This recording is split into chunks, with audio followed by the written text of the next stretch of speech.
तो गांधी जी जब इस देश में आए तो एक नया आइडिया लेके आए, स्ट्रगल का एक नया तरीका लेके आए, जिस तरीके का नाम था सत्याग्रह। तो आइए उसी के बारे में बात करते हैं।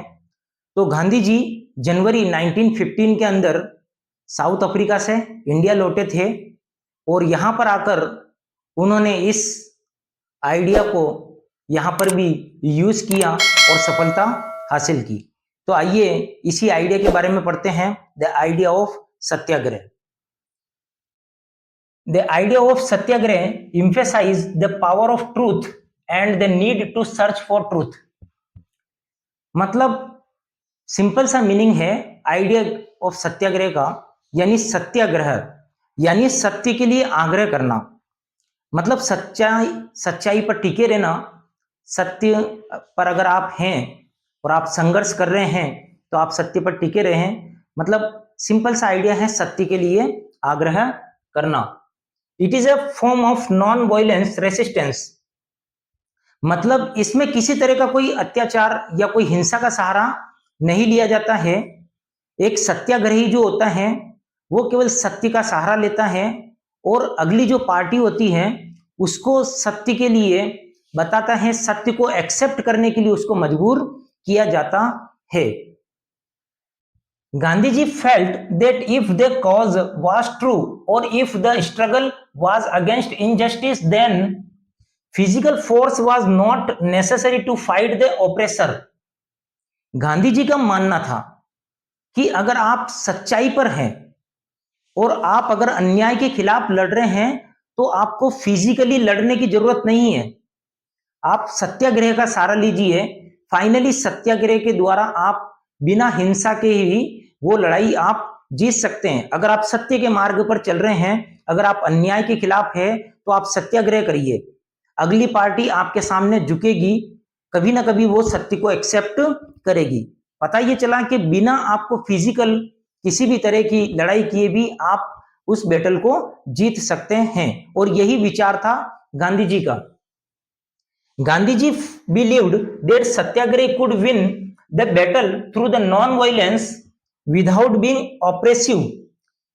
मतलब सत्याग्रह एक ऐसा आइडिया था, एक ऐसा विचार था जिसके बारे में गांधी जी का मानना था कि बिना लड़ाई किए हुए भी एक सत्याग्रही बैटल जीत सकता है, युद्ध जीत सकता है, मुकाबला जीत सकता है। बिना हिंसा का सहारा लिए भी वो मुकाबला जीत सकता है। बस उसमें धैर्य होना चाहिए, उसमें पेशेंस होना चाहिए और जब तक लड़ता रहे, अगर वो अन्याय के खिलाफ है, अगर वो इनजस्टिस के खिलाफ है तो वो लड़ता रहे और फाइनली वो सत्य के लिए आग्रह कर रहा है, फाइनली उसकी विजय हो जाएगी।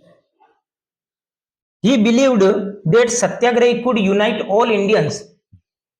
इसी तरह से गांधी जी सत्याग्रह में बहुत ज्यादा बिलीव करते थे। तो उनका मानना था कि सत्याग्रही एक ऐसा धर्म है जो सभी भारतीयों को एकता के सूत्र में पिरो सकता है, सभी लोगों को जोड़ सकता है। इसी चीज को देखते हुए Gandhi ji organized successful satyagraha movement in various places.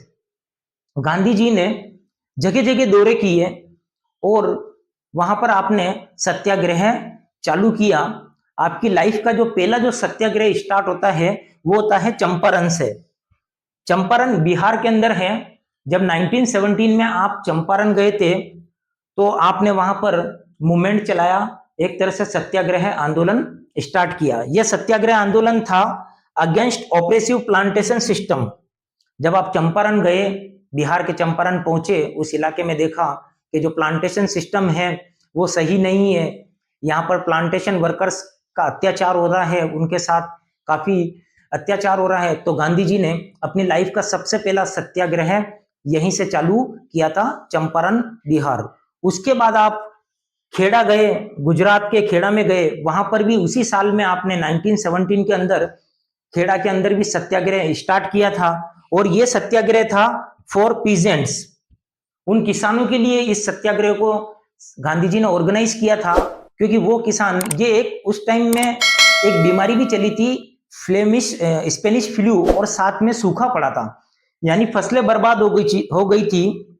तो किसान लोग चाहते थे कि उस रिवेन्यू को आगे बढ़ा दिया जाए या रिवेन्यू की डेट टाल दी जाए या रिवेन्यू घटा दिया जाए।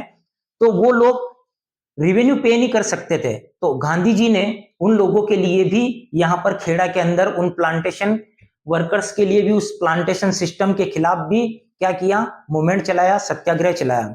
और तीसरा आपने सत्याग्रह चलाया अहमदाबाद गुजरात के अंदर अगले ही साल 1918 के अंदर। यह सत्याग्रह चलाया गया था for the cotton mill workers. जो कॉटन मिल वर्कर्स थे उनके लिए गांधी जी ने 1917 में अहमदाबाद के अंदर सत्याग्रह मूवमेंट चलाया। इस तरह से देखा जाए तो गांधी जी जब देश में लौटे तो एक नया स्ट्रगल का तरीका लेके आए थे, एक नया हथियार जिसे हम कह सकते हैं सत्याग्रह। गांधी जी का इस सत्याग्रह में बहुत विश्वास था और उनका था अहिंसा धर्म, मतलब अहिंसा से ही हम सारी चीजें जीत सकते हैं। और कहने का मतलब ये था कि अगर आप सत्य के लिए हैं, आप सच्चाई पर हैं, आप अन्याय के खिलाफ हैं, तो आपको कोई भी फिजिकल लड़ाई की जरूरत नहीं है। आप अगर सत्याग्रही हैं और सत्य के लिए आग्रह कर रहे हैं तो फाइनली आपकी जीत हो जाएगी। तो ये था सत्याग्रह।